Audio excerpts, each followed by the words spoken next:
Assalamualaikum and a very good morning. Today I would like to talk to you and to tell you on the topic of mental illness.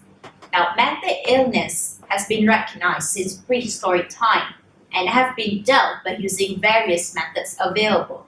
Mental illness is actually a disease that affects the brain, which result in the disability to cope with life expectancies and normal routines.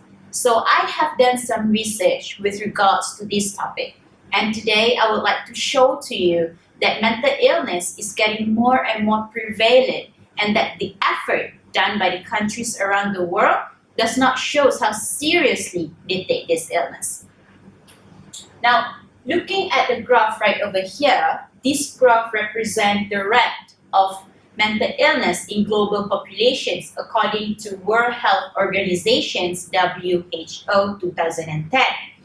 Now, as you can see, mental illness is ranked number 3 and it is included under neuropsychiatric disorder. It is ranked 3rd after cardiovascular disease and respiratory infections. Therefore, it shows how serious mental illness can be, and it can affect the life of the ones they are afflicted with. It takes away 10 years of a person's life. Now, in comparison with HIV and AIDS, that people usually assuming they're very dangerous, which they are. However, they're not as debilitating as mental illness. In fact, the years affected by the patient with HIV and AIDS is twice less than the years affected by the mental illness patient. Now, next, we're going to look at the global response towards mental illness according to World Health Organization's WHO 2010. As you can see here, the mental health policies in more than 40% of the countries around the world are lacking.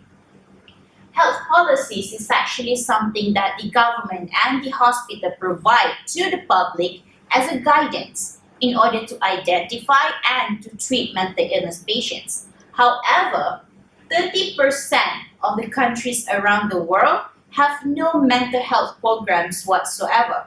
So this creates lack of awareness among the people. They're not aware of the seriousness of this particular disease. Moreover, 25% of the countries around the world have no mental health legislations whatsoever. So in other words, the government have no strict laws concerning the act of those affected with mental illness. So if they commit a crime, they might not be able to be prosecuted fairly. They're not seen as someone that is afflicted with this disease that excuses them for some type of crime.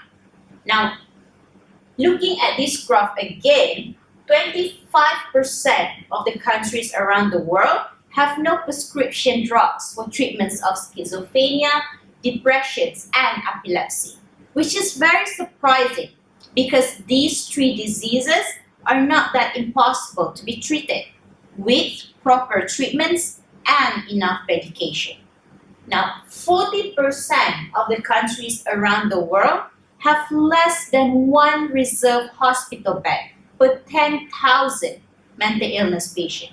Now, this is very surprising as well because it shows how much the government are not aware of the seriousness of this particular disease.